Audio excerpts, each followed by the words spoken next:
What is going on, everybody? It's the Frost, and we're here for an unscripted review for Raw after WrestleMania, if you want to call it that. Of course, these are your two main champions on the main roster, on the Raw brand, but things could have been a little different for the WWE Championship if WWE and Vince McMahon had their way. We're going into the show, and they are touting that there is going to be breaking news and shocking footage from WrestleMania. What happened after the show went off the air? WWE, Vince McMahon, and this guy's so-called great wisdom decided, how do we put the WWE fans how do we get the WWE fans hot, bothered, and want to just get pissed as hell? It's real simple. You have the Big Show of all people, come back from exile to just have us watch him go up against the new WWE champion and possibly give us a terrible WrestleMania match. This was your main event, legit main event of WrestleMania. But you had to watch Monday Night Raw to get it. Wasn't even good enough to be on WrestleMania itself. Now, how pissed off would people have been had WrestleMania main events be put on free TV? You had people out there supposedly paying $60. I don't think many, maybe 6 or 7 people paid $60 for this show. Why would you go and do that? Don't get it. I don't get what Vince McMahon was thinking. This is how you want to treat your audience. This is how you want to treat your fans. I know The Big Show came out with his new The Big Show show. But this is not the way to advertise it. You could have just played trailers. You could have played, hey, here's a special look at the Big Show show. You could put anything else, but this is what you wanted to do? You wanted to give us another WrestleMania match, and give the Big Show an actual main event at WrestleMania that you didn't get to see until you watched Monday Night Raw? Who thought this was a good idea? Is this the same person who took the Chris Benoit murder-suicide and added it to the Edge and Randy Orton match, the fact that Chris Benoit killed himself with a lap machine?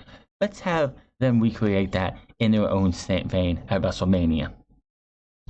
Whoever booked that probably decided, hey, let's put the Big Show in a WWE Championship match 20 minutes after Drew McIntyre won the title. WWE, I swear, are just some of the dumbest punks in the world. This was dumb as hell. The fact that you made us wait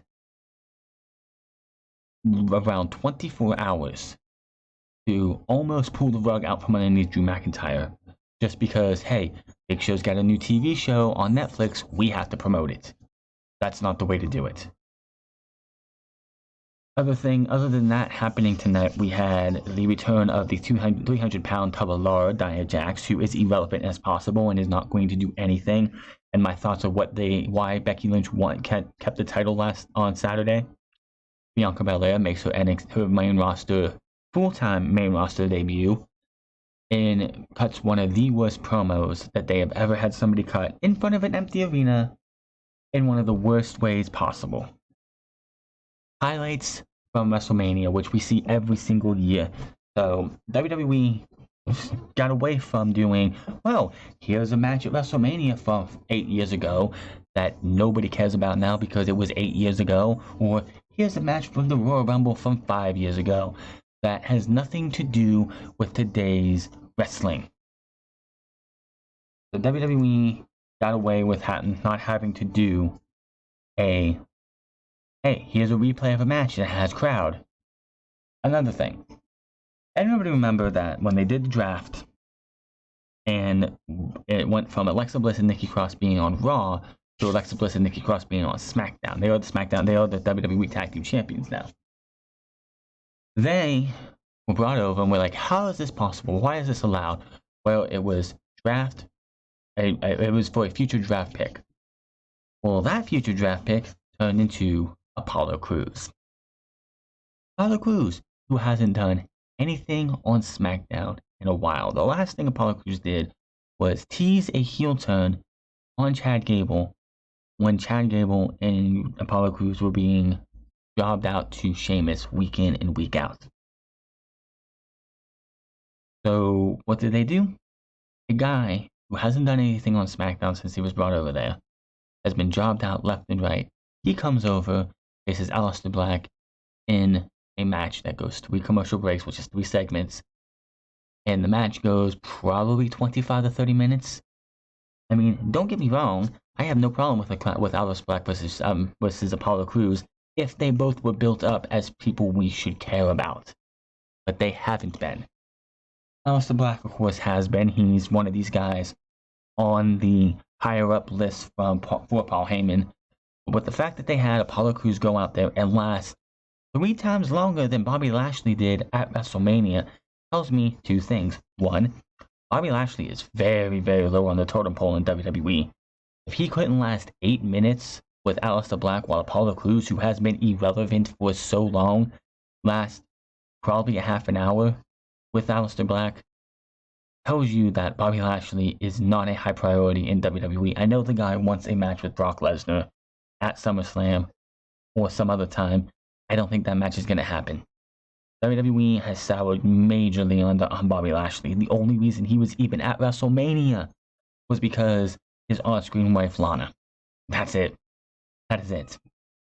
And 2, it's quite clear that the only reason Apollo Crews was brought over and given so much time this past Monday on Raw last night is because Paul Heyman has an affinity for him.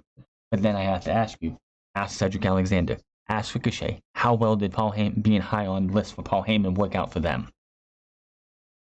Speaking of those 2, apparently it's official that we have Cedric Alexander and Ricochet as a tag team. They came out last night as a tag team together. They took on the Brit and Brawlers and Danny Burch and Oney Lorcan, and they won a match. Will they get a tag team name? Will they become a fixture in the tag team division, or will they go 2-3 weeks as a tag team, or will they go, well, depending on how long this thing goes, maybe they'll be a fixture on television because they're only one of the few tag teams that actually want to do anything. Maybe, just maybe, they'll get some time because there's no crowd to sway Vince McMahon either way. And maybe this will be beneficial for guys like Cedric Alexander and Ricochet. And Ricochet, is it just me, or did he just look weird last night, being like shaved completely? Just the bald head, the bald facial, no facial hair or anything. Just, it looked weird. I'm not trying to bash the guy or anything. It just looked weird. So, as we know, the Monday Night Raw started off from the tape. We're live on tape from Empty Performance Center, Orlando, Florida, as Tom Phillips welcomes us. He's joined by Byron Saxton. Now, apparently, this is not going to be the last time we see WWE in the Performance Center. The rumor going around with Russell Rhodes for a while was that this was going to be it. This and NXT was going to be all we were going to get from WWE for a while because of everything that is going on in the world. And WWE doesn't have a way to schedule to do tapings due to the pandemic. Well, apparently that is not the case, because apparently starting Friday into next Thursday, WWE is going to be taping WWE, Raw, and SmackDown, and possibly NXT 2 from the Performance Center using some kind of essential loophole that they can in Florida. WWE could honestly use a break, but I can understand why. They do have contracts with TV shows, with TV stations. Fox for sure. WWE can't just go, well, you know what? Fox, because of the pandemic, we can't do anything. But that Fox is going to be like, no, then you have to pay that money back. And you know WWE's not going to want to pay that money back. So that is why we're going to do whatever they can to get Raw and SmackDown taped. SmackDown's supposed to be live this weekend, by the way. So here we go. We go to the ring, and it's Asuka versus Liv Morgan. Now, when I didn't think about this until it was brought up, somebody actually asked Killer Kross, or asked the question, why is Liv Morgan dressed to look like Scarlett Bordeaux? Not a big fan of Scarlett Bordeaux, never liked the smoke show gimmick or anything, but she does look, if you think about it, she does look like she is dressed up like Scarlett Bordeaux. Which makes you wonder, what is Scarlett going to do when she gets up? That's neither here nor there, but she took on Asuka. Why this match is happening, I don't know. But this is another thing. Kairi Sane was at PC Mania on Saturday. Kairi Sane is not here last night. So it makes me wonder, the rumors of Kairi Sane leaving WWE could possibly be true. I mean, she was quarantined for a while. She was stuck in Japan during when all this stuff broke down. That's why we hadn't seen her until Saturday. But then she's gone again. I know she's still in the States. There's no way she was able to get back out of there and go to Japan, because Japan just like issued a state of emergency. I don't think she's going to be able to get back there. But I feel that Kairi Sane losing the tag team titles at Mania was a sign of her leaving. If she does, congratulations. Great to see her do the right thing and get away from this company while she can. Now, this match was, it was okay. Asuka trying to do what she can to make this match worth it. It still sucks watching WWE and AEW in an extent in an empty arena. Yes, and AEW does have some filmed wrestling with some people in the audience, and WWE does not. Which, having talent in the audience to be able to at least make some kind of noise is fine. WWE talent has kind of figured out a way to, break up the silence when they're wrestling. And it's like they're going to talk shit some more. You're going to hear them talking more, a lot louder. So that helps it out a little bit, but it's still not the same without a crowd. Asuka's got Liv down, but Liv fights back with a strike and double knees to the jaw. Asuka charges, but Liv unloads with some takedowns. Face first to the mat, Liv rocks Asuka with a enziguri. Asuka pulls Liv into an armbar out of nowhere. Liv kicks, but Asuka blocks it and hits a German suplex. Asuka with a Shining Wizard for a close 2 count. Then gets her foot on the bottom rope. Liv misses a drop kick against the ropes. Asuka grabs her. Trading counters. Asuka takes her down to the mat. Asuka keeps trying for the Asuka lock and finally gets it in for the submission win. No, if you blinked, you missed it. Wasn't a match worth anything. Tom says to look back at Shayna Baszler's Women's Championship match against Becky Lynch, which Shayna Baszler lost and looked like an idiot in the process. You see Becky's post-match video with Kayla Braxton where she indicted the feud isn't over.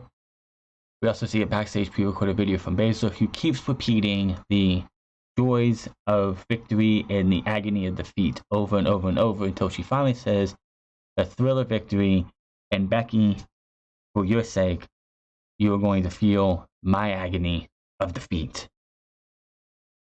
The feud's not over, hopefully, because what I feel they're going to do and why Becky kept the championship is going to piss everybody off. Street Profits will defend their titles in a rematch from PC Mania, as well as a look back at the Boneyard match, and we go to commercial break. We come back to break, and it's Angel Garza and Austin Theory versus the Street Profits again. Now, here's a note. When Angel Garza and Austin Theory came out with Zelina Vega was dressed in her wrestling gear.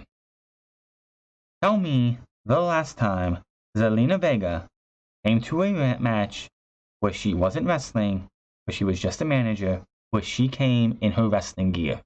No Bianca Belair at this time. Bianca Belair was nowhere to be found. So I'm sort of saying, it's like, this never happens. Zelina Vega never, ever do this. She never comes out in her wrestling gear because she's just there as a manager. But here last night she did. So it told you right then and there. Either this match is going to break down and Bianca Belair was going to make her run down, and it was going to be Bianca Belair versus her, or a 6-person tag match. So you have this match going on. Zelina Vega goes to grab, Ford hits a DDT, gets a 2 count. Ford goes off the ropes, but Zelina Vega catches his leg. The referee sees this. He calls for the bell. She is like, "I was an accident. I didn't mean to do it." So Austin Theory and Garza hold down Montez Ford. Like at WrestleMania, She kicks him in the face. Out comes NXT superstar, or former NXT superstar, Bianca Belair with her music. But instead of like she did at WrestleMania, what does she do? Her music hits this time, first off, which was mistake number one. Mistake number two is she comes out as if she's coming down for a match. She's twirling her hair, she's doing her entire entrance while they're beating up on her husband. So eventually she comes to the ring, she drops Belair, Prophet attack Theory and Garza sending him to the floor. Belair takes the mic, and this was awful. Now, mind you, she just took out Zelina Vega, and Austin Theory and Zelina Vega and Angel Garza are out by the ramp. So she takes a mic, and she takes the mic and looks straight at the hard cam and says, "I go here now." And how I am now the EST of NXT is now the EST of WWE. And she's cutting this promo, challenging her to Vega to a match while she's looking at the hard cam instead of, turning around and talking to Zelina Vega. It looked so bad. Who booked this bitch? This stupid shit? Who booked this like this? This is just another one of those very poor booking decisions. If you wanted her to talk shit to Zelina Vega in the hard cam area, you could have had them down in front of the hard cam. She looks down at her and she talks to her instead of looking at the hard cam as if Zelina Vega ran to the back. It looked poor. I don't know who thought that was a good idea. So we get Bianca Belair versus Zelina Vega.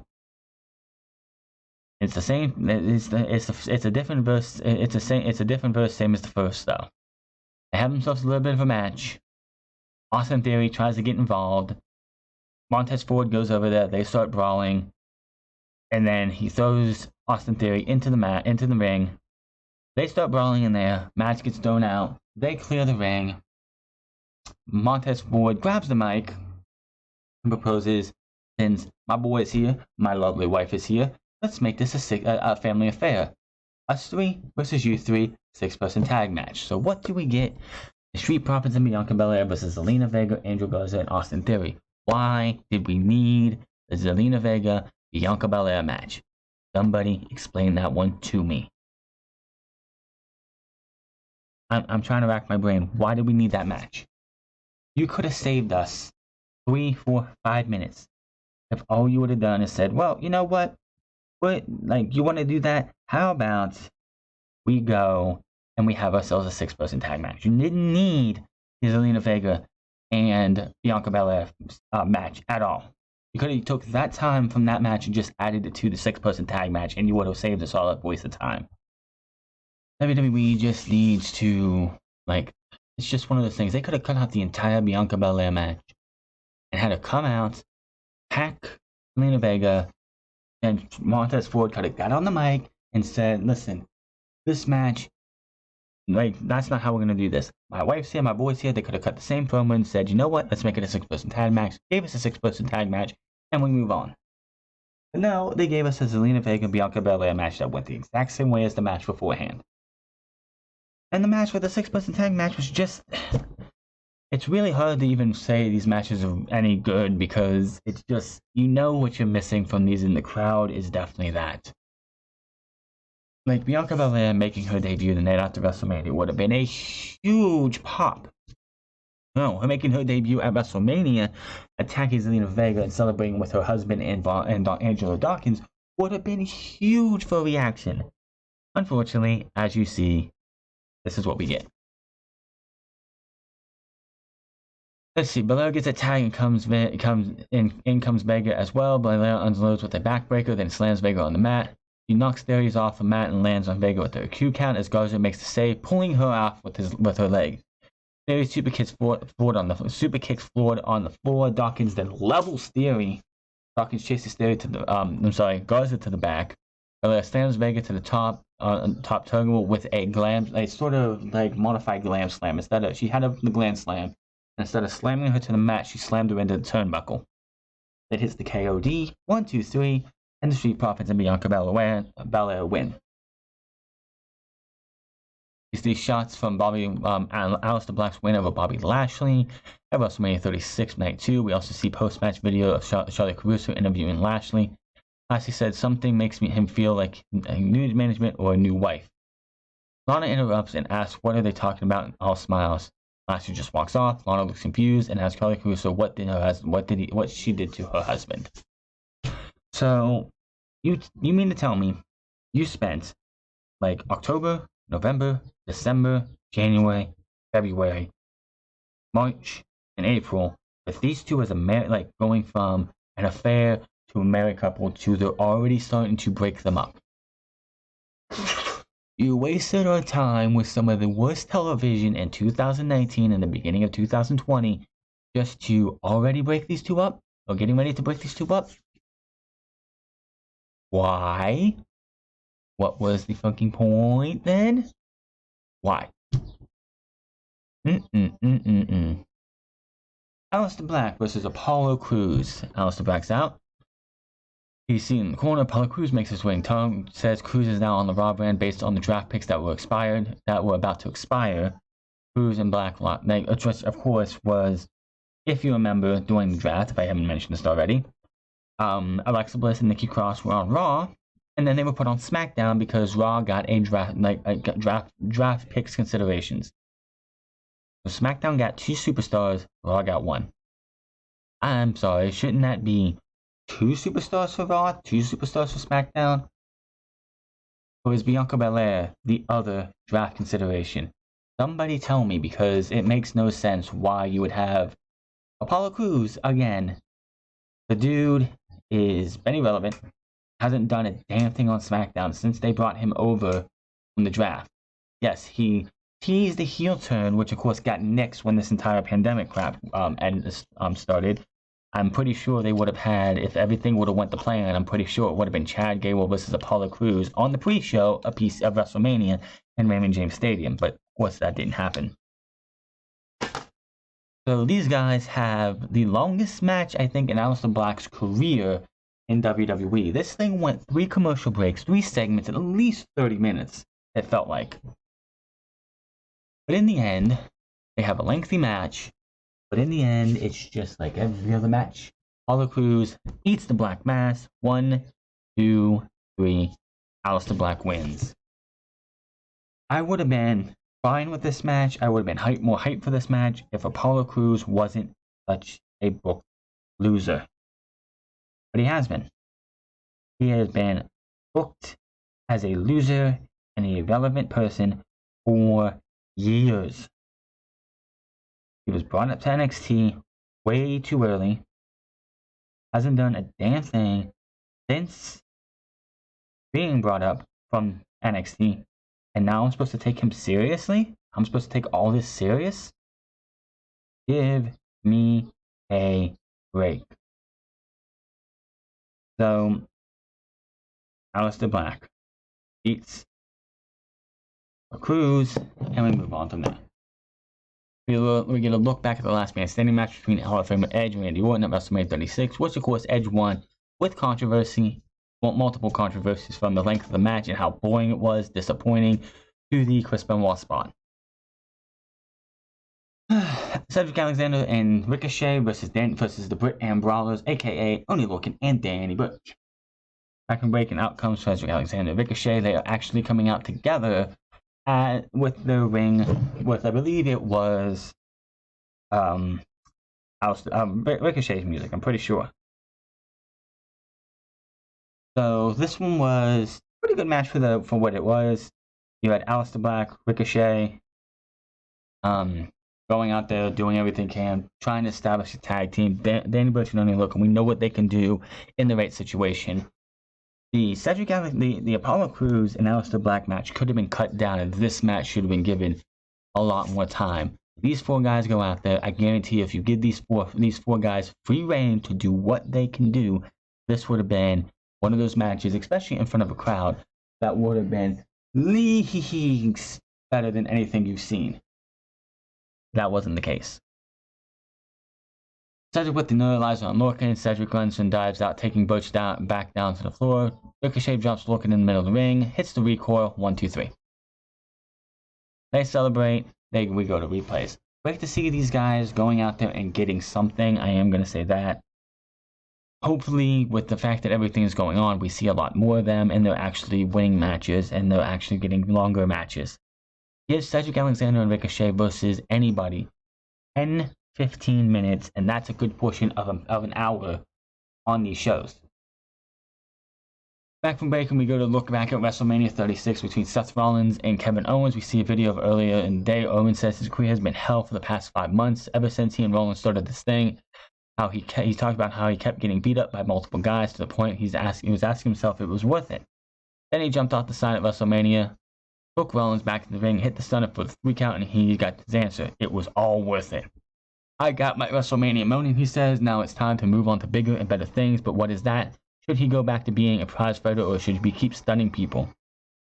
Owens says he's here to stay and he'll keep fighting because this is the Kevin Owens show. He walks off. So, hopefully the Kevin Owens and Seth Rollins thing is done and over with. There's honestly nothing else they need to do. Obviously, the rumor of Seth Rollins going away for a while is absolutely debunked because he came out here and took on Denzel DeJournette. Never heard of him. He's from NXT apparently. Who's waiting in the ring, and Rollins beats the living piss out of this guy. Seth Rollins come out to his music and he had no emotion. He had this look of, I need to come out here, whoever's in that ring, that is Kevin Owens, and I'm going to destroy this person who is a representation of Kevin Owens to me. He beat the living piss out of this guy, threw him around, launched him in the barriers, another shot into the barrier. Rollins brings him back in, delivers a stomp in the middle of the ring, and beats him 1, 2, 3 in a squash match. Again, I don't think Kevin Owens didn't. I don't think it's over, but I wish it was.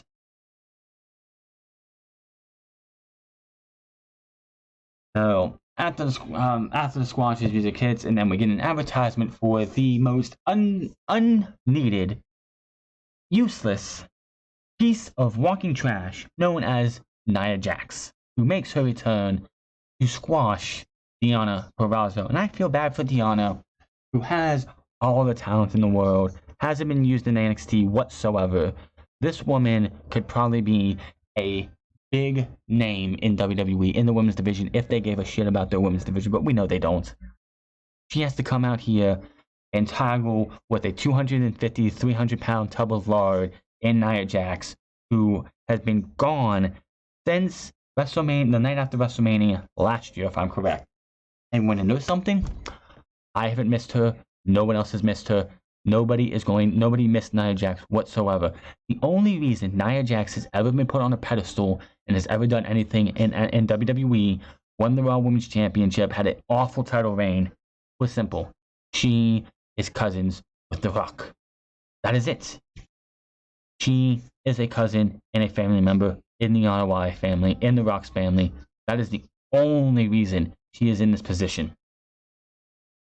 And honestly, Nia Jax sticks to Total Divas. We don't need her on Raw, SmackDown, NXT, 205 Live, whatever they want to go with the women's division.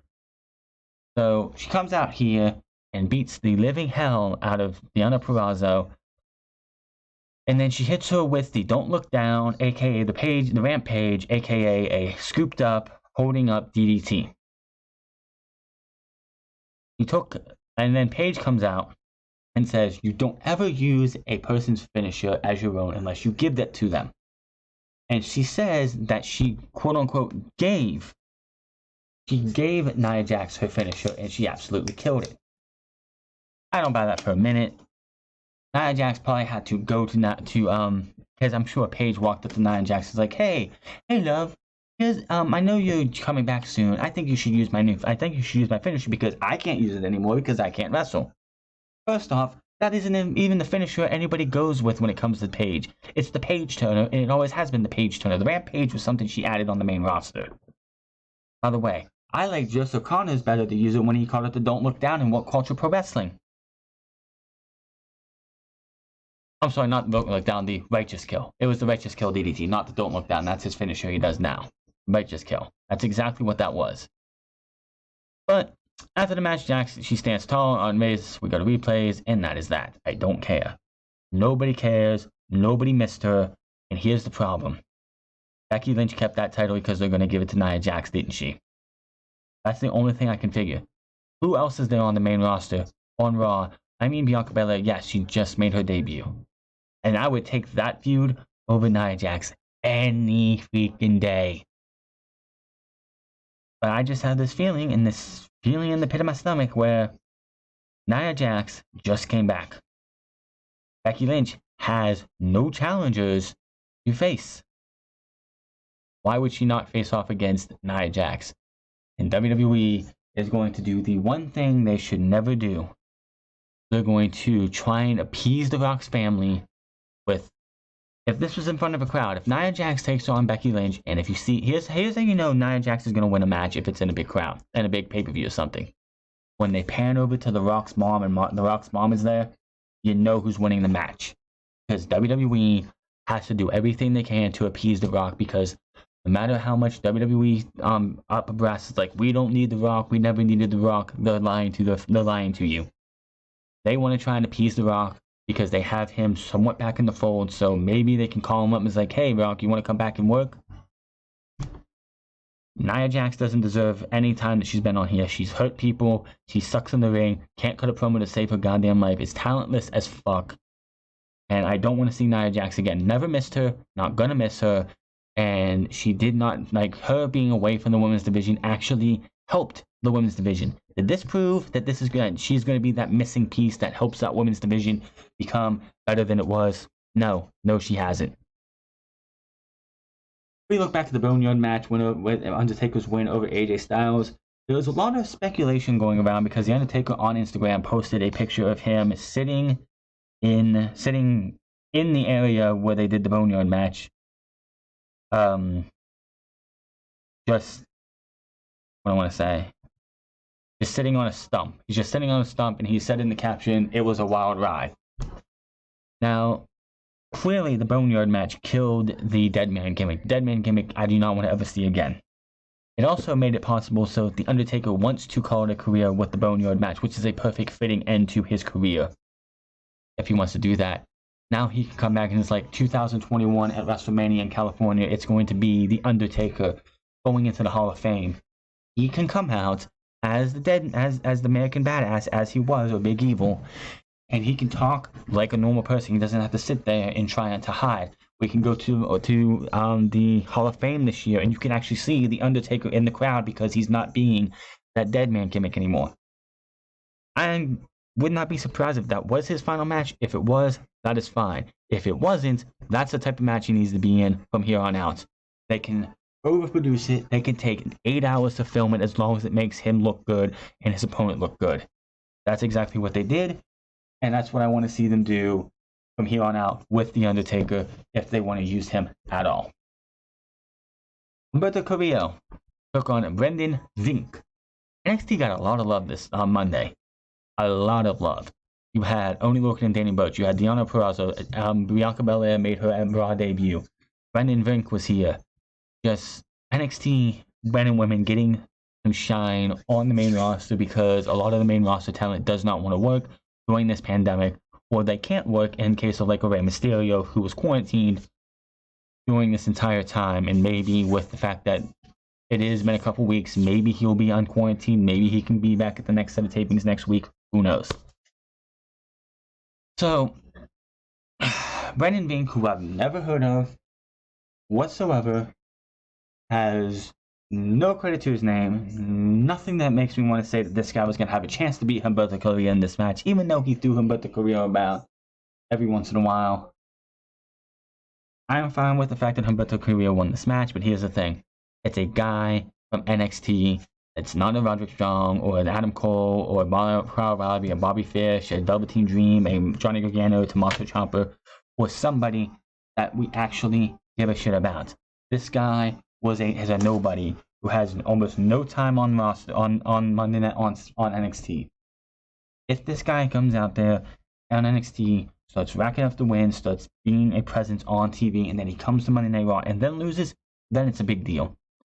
As far as I'm concerned, Humberto Carrillo beat a jobber. That's what jobbers do. They lose. Plain and simple.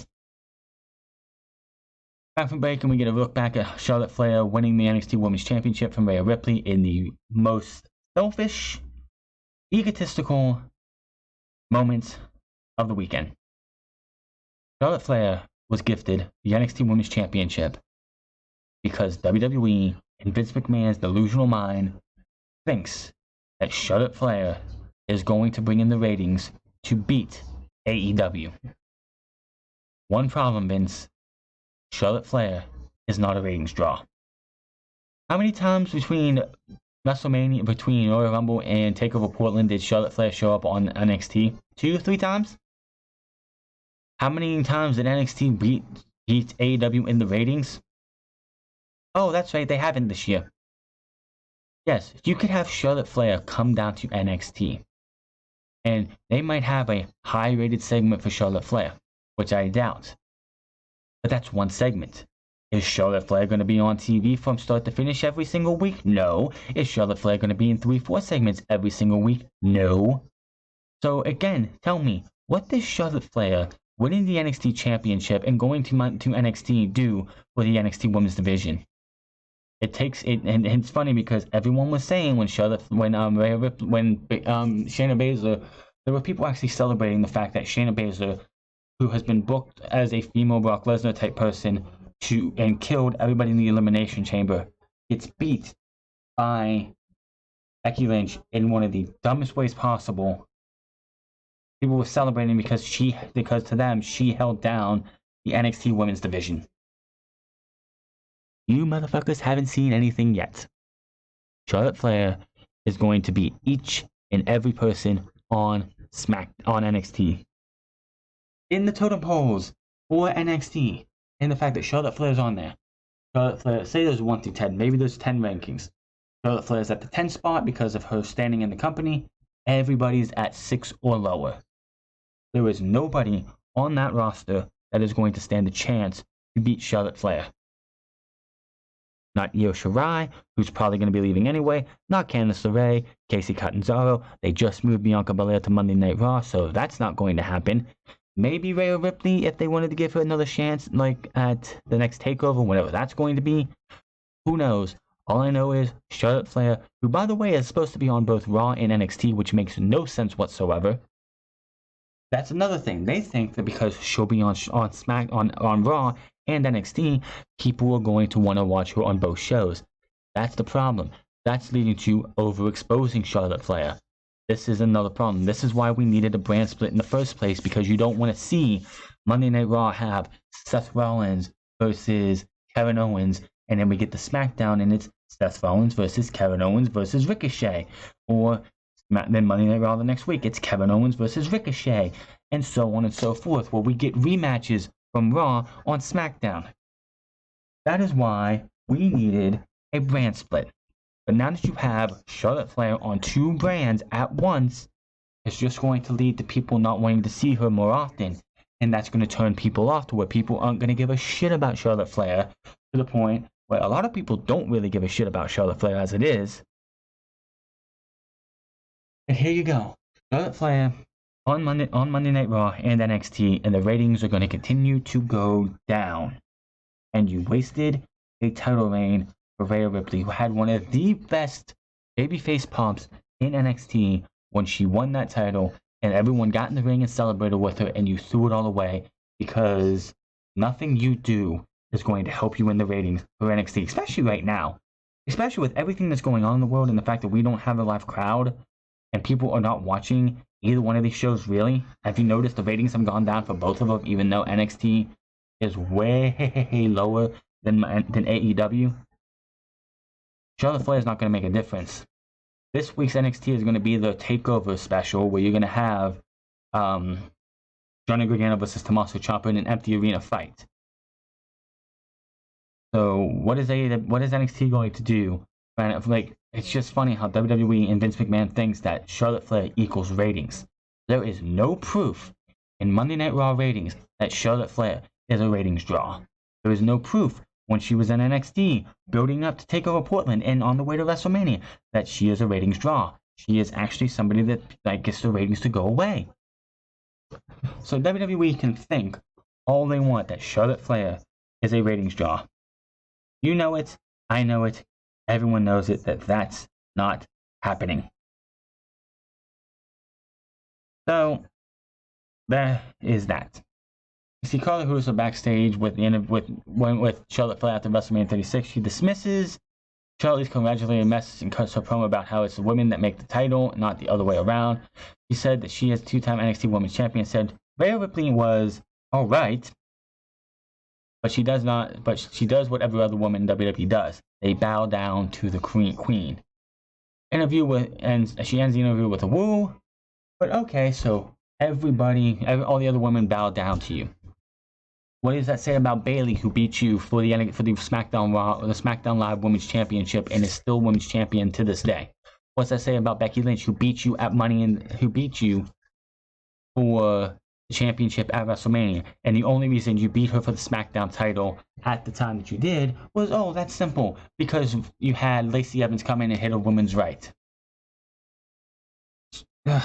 Just Charlotte Flair all over her ego, and you have her father say that she's the greatest women's wrestler in WWE history. Give me a goddamn break.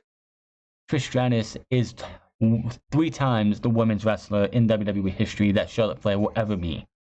Trish Stratus didn't get handed all her championships because her last name. Charlotte Flair is an 11 whatever time champion because of her last name, and that is it. Not because of her talent, not because of her promo, not because of her athleticism, because her last name is Flair. If Charlotte was to ever earn anything on her own, they wouldn't have added the Flair name to her when she made it to the main roster. Moving on here, we get a look at the main event from WrestleMania 36 Night 2, which saw Drew McIntyre capture the WWE title from Brock Lesnar. Back from break, and Tom shows his footage of McIntyre celebrating his title win over Brock Lesnar. Went off the air. He came back out to the ring with a title around his waist. He's joined by Sarah Stryber in the interview. She congratulated him and asked him if the magnitude of accomplishment has hit him yet, even though it's only been 20 minutes. Drew says it doesn't feel real. He got his custom title plates, and it's real. He says thank you to Paul Heyman, which I'm pretty sure was a shoot, because the simple fact is Paul Heyman and Vince McMahon were going back and forth probably on should Brock Lesnar drop the title in an empty crowd and have Drew McIntyre wait till SummerSlam, and so on and so forth. I'm sure Paul Heyman had to fight to get Drew McIntyre to be the WWE champion. He says Lesnar had a look in the eyes like he'd never seen before. Lesnar was ready to go to war, but so was Drew. Drew recalls how Heyman kept telling Lesnar to hit Drew with an F5 to keep him down. Heyman must not know him very well. He talks about being knocked down in his personal and professional life over the years and how he never stayed down. He crawled to the main event of WrestleMania, and with every F5, he stopped getting hurt and started getting angrier. He was determined to Claymore kick Lesnar until he was able to get back up. He starts to talk some more, but out comes a big slow with the referee by the arm, pulling him out to the ring. He takes the mic, enters the ring, praises Drew McIntyre for conquering the Conqueror in the main event of WrestleMania. Joe says now there's an entire locker room with talented competitors with Drew in their sights. Says this is a big world and Drew thinks he's a big man, but he's not a giant. Drew says he knows where this is going, Joe says he doesn't know shit. He's not challenging Drew for the title right now or at Money in the Bank, but they are both dressed to compete and they have a referee. He calls Drew a bitch and tells him to ring the bell. Let's go. Drew says he just fought Lesnar and he's not fighting right now. Joe taunts him and mocks him for just talking a lot. Joe says he's looking Drew dead in the eyes and all he sees is fear. Joe says Drew is afraid of him. Drew says this isn't his first day. He's not afraid of Joe or anyone. He knows Joe is trying to push his button. He's going to put it simply so Joe can understand. There is nothing Joe can say that will convince him to fight him tonight. And Joe slaps him in the face. Drew takes the title off and gets ready for the match. And somehow this became a WWE Championship match. Even though Joe said he wasn't challenging for the title, he just wanted a match with Drew McIntyre. He didn't want a title match, he wanted a match with Drew McIntyre. So this became a match for the title. And this was supposedly taped right after Night 2 of WrestleMania. I don't buy that for a minute. This was probably something they taped. I think how this one was, I think this match was taped way later. Because if you look at it, Drew McIntyre didn't even look like he even had any, it looked like he probably went out, got a shower and came back and was ready to go. He didn't even look like he just got done wrestling 20 minutes ago. So they have a fight which Drew McIntyre is being dominated by Big Show for a good while. Drew ducks the next chop. Drew fights back, shows how it goes for a chokes him in the middle of the ring. Drew slides out. Drew scoops Show up and slams him in the middle of the ring for a close pin attempt. Because I guess this is supposed to be the Andre moment. And by the way, Byron Saxton, you're an idiot. Byron Saxton decided to mouth off and say he has never seen a world champion defend their title right after winning it at WrestleMania. Did Byron Saxton forget that WrestleMania 9 exists?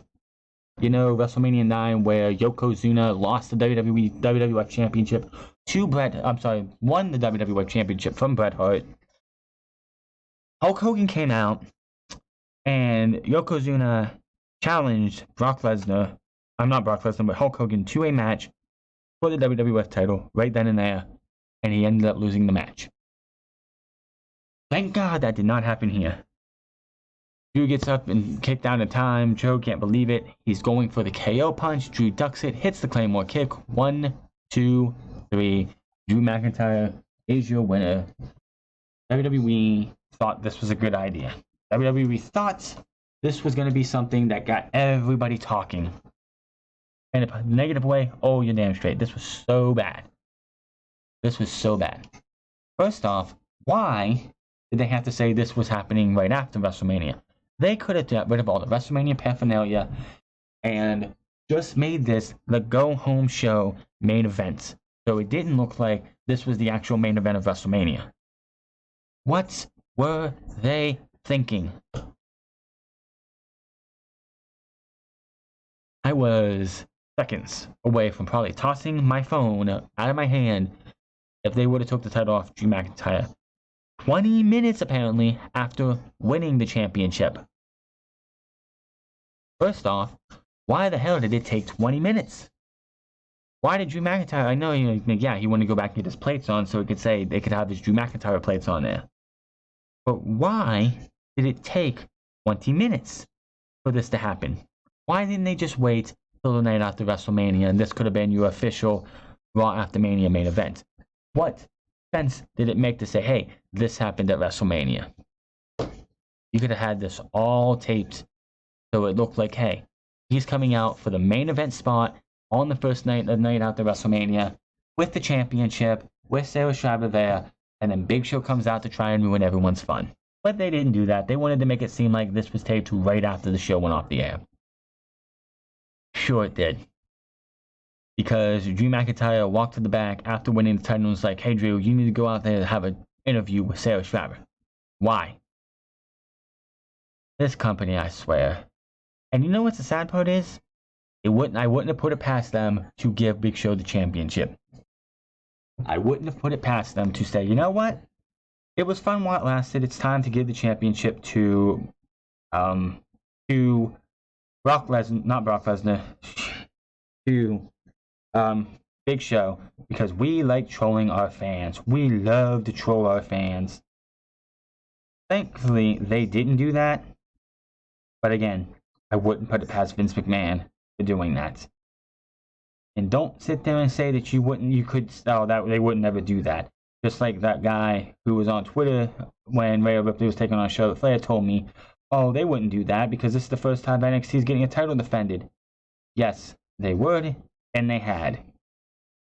So, yeah. That is your Monday Night Raw review. This show was not a show. This was the weakest and worst episode after WrestleMania. What can you do? They did what they had to do, what they could do. What else were they going to do? Seriously, what else were they going to do?